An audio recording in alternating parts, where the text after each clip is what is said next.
नमस्कार, जय हिंद। आप सभी का स्वागत है एक बार फिर से आपके अपने चैनल फार्मेसी पॉइंट में। तो अभी हम पीसीआई की ऑफिशियल वेबसाइट पे हैं, नई वाली वेबसाइट पे हैं। और देखिए, देश की सरकार ने, लोकसभा ने जो है कुछ यहाँ पर फार्मेसी एक्ट में और ड्रग एंड कॉस्मेटिक एक्ट में जो है वो यहाँ पे बदलाव किया हुआ है।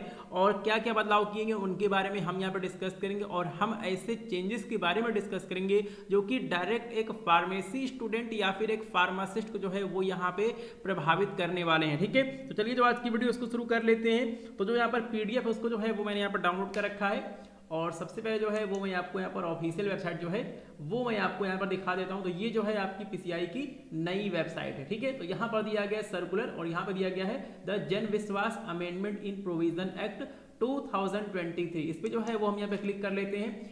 तो देखिए, लोकसभा ने जो है यहाँ पर एक नया अधिनियम जो है उसको यहाँ पर पास किया है और इसका नाम है जन विश्वास अमेंडमेंट इन प्रोविजन एक्ट 2023। तो इस पीडीएफ को जो है वो मैंने यहाँ पर ऑलरेडी जो है वो मैंने यहाँ पर डाउनलोड किया हुआ है। उससे पहले अगर आप किसी भी गवर्नमेंट फार्मासिस्ट एग्जाम की तैयारी करना चाहते हैं तो आप फार्मेसी पॉइंट ऐप को प्ले स्टोर से डाउनलोड कर सकते हैं। लिंक भी जो है वो आपको डिस्क्रिप्शन बॉक्स में दिया गया है। बहुत ही कम फीस में जो है कंप्लीट प्रिपरेशन जो है वो फार्मेसी पॉइंट ऐप पे जो है वो कराई जाती है किसी भी गवर्नमेंट फार्मासिस्ट एग्जाम के लिए। तो आप इस ऐप को प्ले स्टोर से डाउनलोड कर सकते हैं। लिंक भी आपको डिस्क्रिप्शन बॉक्स में दिया गया है। ठीक है, चलिए तो एक बार हम फिर से अपनी वीडियो पे वापस आते हैं और यहाँ जो है वो मैं पीडीएफ को जो है वो मैं यहाँ पे प्ले कर लेता हूँ।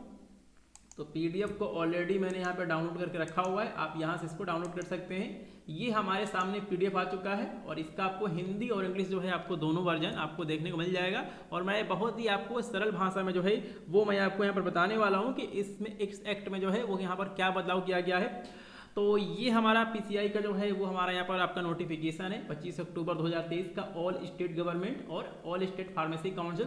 तो जो भी आपके यहाँ पर राज्य सरकार है और साथ में आपकी स्टेट फार्मेसी काउंसिल है उनको जो है ये नोटिफिकेशन दिया गया। ठीक है, अब देखिए इस पूरे नोटिफिकेशन में हमारे काम का क्या है उसके बारे में जो है वो हम यहाँ पर डिस्कस कर लेते हैं, क्योंकि ये नोटिफिकेशन बहुत बड़ा है और इसके अंदर जो है डिफरेंट एक्ट जो है वो यहाँ पर दिए गए जिनमें कि जो है वो चेंज किया गया। ठीक है, तो हम यहाँ पे फार्मेसी एक्ट के बारे में जो है वो हम यहाँ पे देख लेते हैं जिससे कि हमें ज़्यादा मतलब है। ठीक है, तो यहाँ पे हम फार्मेसी एक्ट पे जो है वो हम यहाँ पे आ चुके हैं और यहाँ पे क्या बदलाव किए गए हैं उनके बारे में हम बिल्कुल सरल भाषा में जो है वो हम यहाँ पे जान लेते हैं। ठीक है, तो देखिए जो आपके यहाँ पर फार्मेसी एक्ट है 1948 है, इसका जो यहाँ पर सेक्शन 26 है। अभी इसके अंदर ये जो है वो यहाँ पर बदलाव किया गया कि अगर स्टेट फार्मेसी काउंसिल की तरफ से कोई भी इंस्पेक्टर अपॉइंट किया जाता है और अगर वो अपना काम करता है और अगर आप उसके काम में बाधा डालते हैं तो जो है यहाँ पे कितना जो है वो यहाँ पर आपका इसमें इम्प्रिजनमेंट हो जाएगा, यानी कि जेल हो जाएगा, और कितनी यहाँ पर होगी सजा होगी उसके बारे में जो है वो यहाँ पे लिखा गया है। तो अभी जो है इसको यहाँ पर कर दिया गया है 1 लाख रुपए। ठीक है, अभी जो है इसको यहाँ पर 1 लाख जो है वो यहाँ पे कर दिया गया और इसके पहले जो है ये आपका 1000 था, अभी जो है इसको 1 लाख कर दिया गया। तो अगर आप स्टेट फार्मेसी काउंसिल के द्वारा नियुक्त किसी भी इंस्पेक्टर के काम में दखल अंदाजी करते हैं तो जो है 1 लाख का जो है वो यहाँ पर पेनाल्टी लग जाएगा। ठीक है, तो ये दिया गया है। उसके बाद यहाँ पे दिया गया है सेक्शन 41। ठीक है, तो हम यहाँ पे सेक्शन 41 के बारे में हम यहाँ पे डिस्कस कर लेते हैं। तो देखिए सेक्शन 41 हमारे फार्मेसी एक्ट का ये कहता है कि अगर कोई व्यक्ति गलत दावा करता है कि वो एक रजिस्टर्ड फार्मासिस्ट है, तो पहले क्या था कि अगर वो यहाँ पर पहली बार पकड़ा जाता था तो उस पर 500 रुपये का जो है वो यहाँ पर जुर्माना लगता था। और अगर उसके बाद वो यहाँ पर सेकेंड बार जो है या फिर यहाँ पे थर्ड टाइम जो है अगर उसके ऊपर यहाँ पर चार्ज लगता था, पकड़ा जाता था, तो उस पर जो है 6 महीने की जेल या फिर उसको 1000 रुपये की जो है वो यहाँ पर उसको पेनाल्टी लगती थी। उसको जो है 1000 रुपये जो है उसको यहाँ पर पेनाल्टी या फिर 6 महीने की जेल या फिर 1000 पेनाल्टी जो है वो उसको देनी पड़ती थी। और अभी जो है इसको बढ़ा के जो है on first conviction with fine which may extend to 1 lakh रुपये। तो अगर कोई व्यक्ति यहाँ पे गलत दावा करता है कि वो एक रजिस्टर्ड फार्मासिस्ट है तो अब उसके ऊपर जो है पहली बार पकड़े जाने पे जो है 1 लाख रुपए का जो है वो यहाँ पे जुर्माना लगाया जाएगा। और अगर वो यहाँ पर फिर से पकड़ा जाता है on subsequent conviction with imprisonment, तो अगर यहाँ पे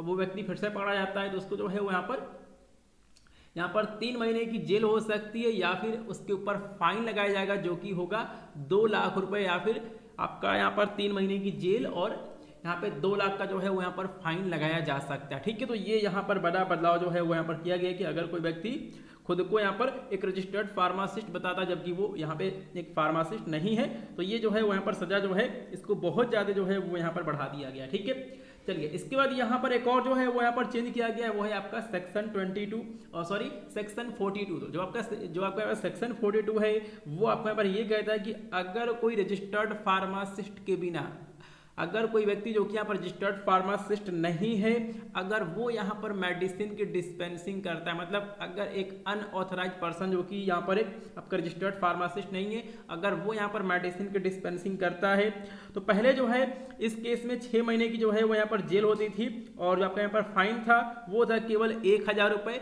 ठीक है, तो ये पहले का नियम था, लेकिन अभी जो है वो यहाँ पर चेंज कर दिया गया है और इसमें लिखा गया कि imprisonment for a term which may extend to 3 month. तो अभी जो है वो यहाँ पर 3 महीने की जो है वो यहाँ पर जेल होगी और जो आपके यहाँ पर फाइन है उसको भी जो है वो यहाँ पर 2 लाख रुपए जो है वो यहाँ पे कर दिया गया है। तो यहाँ जो है वो यहाँ पर फाइन और जो आपके यहाँ पर सजा है उसको जो है वो यहाँ पर बढ़ा दिया गया, कई गुना जो है इसको बढ़ाया गया है। तो अगर कोई व्यक्ति जो कि एक यहाँ पर रजिस्टर्ड फार्मासिस्ट नहीं है, अगर वो यहाँ पर मेडिसिन की डिस्पेंसिंग करता है तो उसको अब जो है अब यहाँ पर 2 लाख रुपए जो है वो यहाँ पर फाइन देना पड़ेगा अगर वो यहाँ पर पकड़ा जाता है तो। ठीक है, the words imprisonment for a term which may extend to 3 month or with fine which may extend to 2 lakh रुपये or both shall be substituted. तो कहने का मतलब ये है कि 3 महीने की जेल या फिर 2 लाख का जो है वो यहाँ पर फाइन जो है वो यहाँ पे देना पड़ेगा। ठीक है, तो ये जो है कुछ यहाँ पर बड़े बदलाव किए गए जिनसे कि एक रजिस्टर्ड फार्मासिस्ट को जो है वो ज़्यादा मतलब होता है, एक फार्मेसी स्टूडेंट को जो है वो यहाँ पे ज़्यादा मतलब होता है। तो कहने का मतलब ये है कि अगर कोई व्यक्ति यहाँ पे गलत दावा करता है कि वो एक यहाँ पर रजिस्टर्ड फार्मासिस्ट है तो उस केस में जो है वहाँ पर भारी भरकम आपको जुर्माना देना पड़ सकता है। और एक रजिस्टर्ड फार्मासिस्ट के अलावा अगर कोई व्यक्ति डिस्पेंसिंग करता पाया जाता है तो उसके ऊपर भी जो है वहाँ पर कड़ी कार्रवाई की जाएगी और इसमें जो पर फाइन वगैरह है उसको और जो आपका पेनाल्टी उसको जो है कई गुना जो है वो यहाँ पर बढ़ा दिया गया। ठीक है, तो आपको ये वीडियो कैसी लगी, आप इस वीडियो को लाइक करें, साथ में जो भी आपके क्लासमेट्स हैं, फ्रेंड्स हैं, उनके साथ इस वीडियो को जरूर से शेयर कर दें। तो चलिए मिलते हैं किसी और वीडियो में, तब तक के लिए नमस्कार, जय हिंद।